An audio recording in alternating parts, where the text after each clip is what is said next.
Peekaboo. Sincere, scintillating,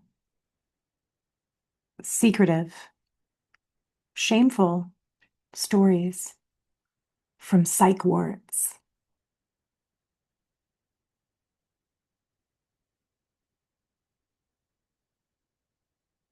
Friday, I believe, 8 June 2023. 48 hours I had endured. Basically, I was trying to just like sleep.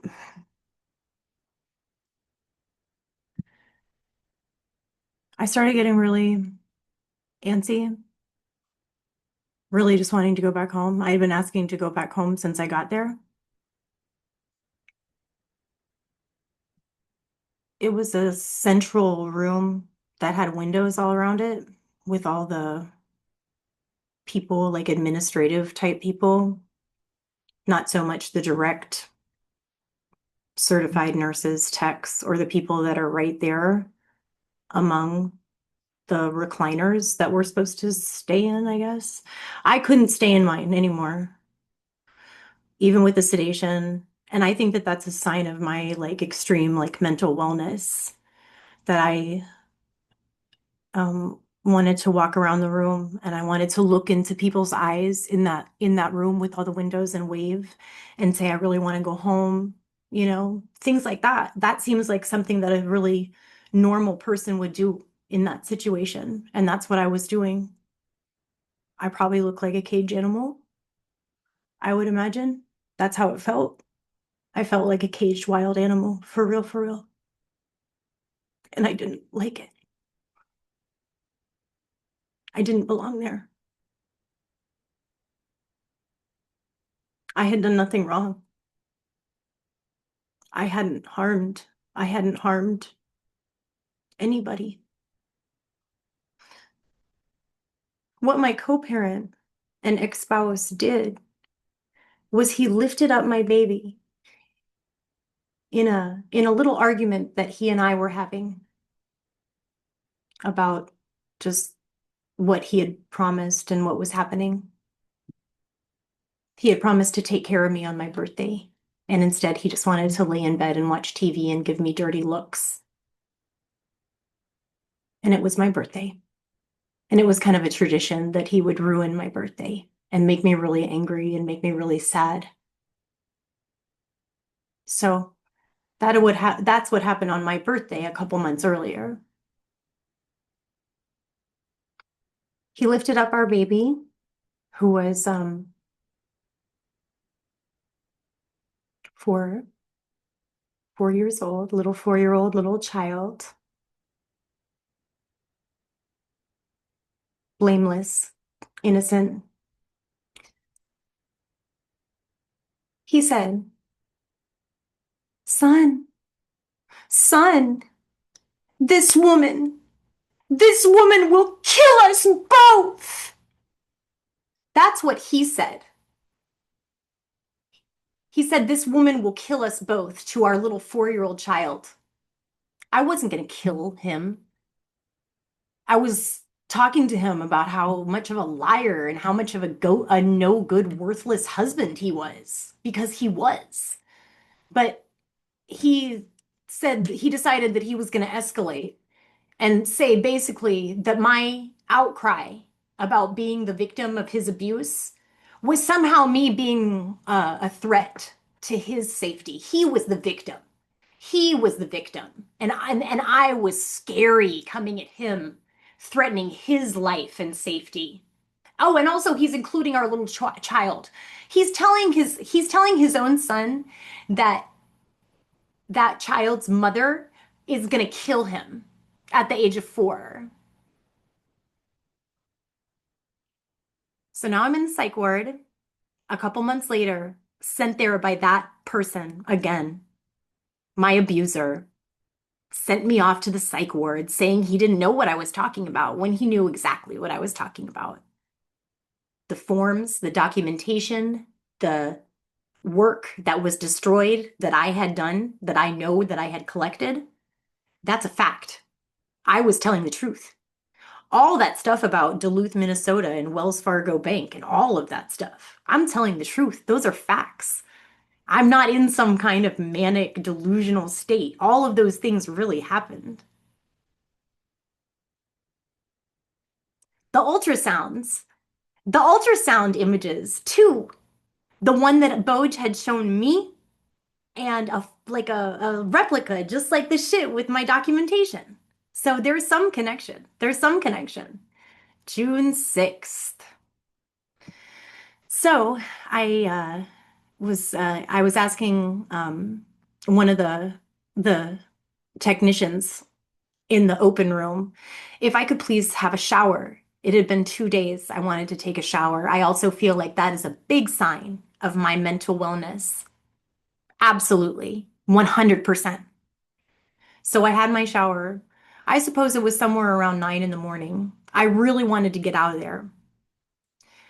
They had me come into this room in the back. It was kind of all set up. It seemed like an operating room or something. It seemed like a medical thing. I don't know what it was. I sat down on some couch. There was a white man in glasses, kind of much like cave woman bimbo savant sports in the doorbell news video. Schizophrenic neighbor has an episode. That's not what I would title it, as you can probably imagine. Okay, and I see the same woman that had checked me in and told me that she thinks that I was manic when I was telling her that I was the victim of severe financial crimes. Okay?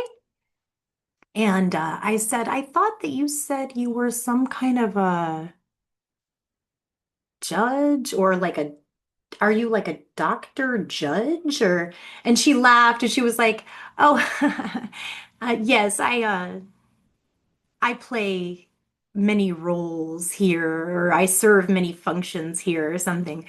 Maybe they were kind of testing to see if I remembered her, which of course I did. I was asking her because she was now saying she's somebody and she's like saying that she's giving me another title. And I was like, wait. And like she laughed, like, oh, okay.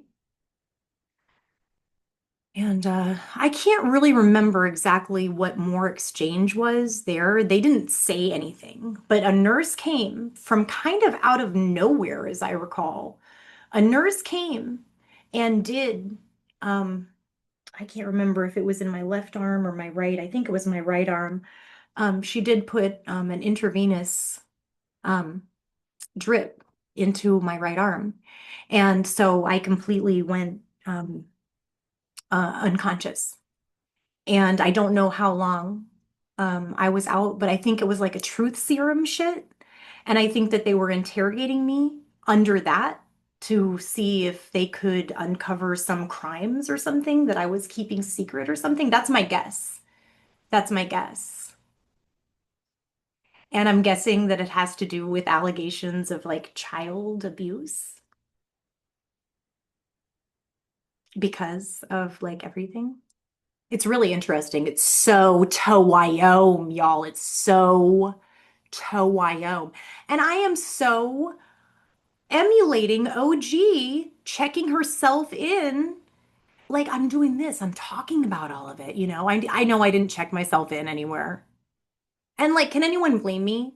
Look, if you saw those places, you wouldn't want to check yourself in there either. And like, seriously, it was unnecessary for me. It's really true. Okay. Like, I know what I know. And I mean, you're kind of just going to have to like believe me and take my word for it, for real, for real. And please don't victim blame me. And please don't project your shit onto me that you haven't healed from and that you're not healing from properly. And please don't normalize abuse and try to make me play along with that because that is like totally against everything that I stand for. Okay. So, yeah, I remember regaining consciousness. Probably they injected me or they put some kind of intravenous, like something to wake me back up or bring me back to like a state of consciousness. And she was saying, and what was the name of that dog, Claire? Where is David Lynch? And I don't know if I answered. I don't know if I answered. But that's what happened to me. And when I got to, they sent me to a facility, like I guess it's like a state facility. It's horrible, horrible, god awful, so dysfunctional as you can probably imagine. It was called Glen Oaks Hospital in Greenville, Texas. And I had an ambulance ride that was more than 3 grand. And I know that it's all a shit. And I want to talk to anybody who has had any kind of experience, anything like this. But what I'm kind of thinking is that it's kind of it might be one of a kind. My story might be one of a kind. We'll see. I'm just going to continue to feel and heal and not cover up with toxic positivity and denial and claim that that is healthy. That's funny. Don't do that to you, boo. Don't do that to you. You know what we're talking about. You've always known what we're talking about. Punk AF, real AF.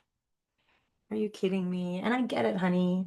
You're reliving out the same patterns that you have with men for 30 years. You're addicted to this shit. Me too. I get it. I get it. I get it. But I'm not gonna play you along because you know all about addiction, honey. You know all about addiction and you know all about abstinence and you know all about recovery and you know all about that. So you're acting like you don't know about it because you're still in it and you're not ready to get out of it because it's still helping you in some way. And that's cool. It's helping you in some way. It's serving you in some way. That's what that means. It's serving you in some way. It's helping you in some way. But is it aligned with nature? Is it aligned with true power? Is it aligned with truthfulness? Be honest. You must be honest. You must be honest. You must be honest. I wouldn't be a good friend if I were to just say, um, I don't know. It's honestly like for you, you do this thing. So don't think that you've been some wonderful, wonderful,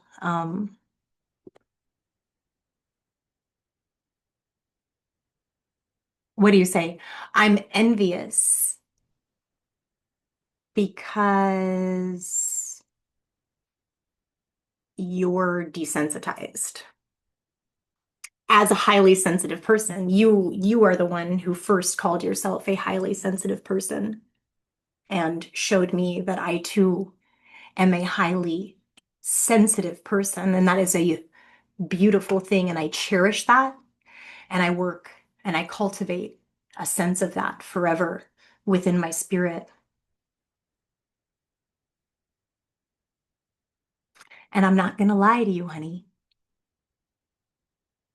and say that the lie that you're telling yourself is true and valid. And I notice how you invalidate my victimhood and you invalidate my experience and you invalidate my feelings. That's probably because you know that your behavior, your compulsions, your obsessions, those addictions to men and situations that you are powerless to. They bring you into a little room and it's private and they're like kind of mad at you and they're like taking some shit out on you or whatever. Think about it. Please don't like be like all like in denial now. Like please don't.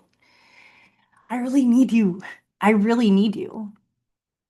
I don't know. I'm really sad. I'm really sad. And like you saying that I'm envious of you because I say I'm disappointed in you and I really feel like you've let me down. No, no, ho. You wish I was envious of your behavior. I'm not. I think your behavior is so bullshit. I do. You're so much better than this, and you know it. Stop lying to yourself for real. I see right through you. I do. And I love you. And like I'm not gonna let you continue to hurt yourself. Goodbye.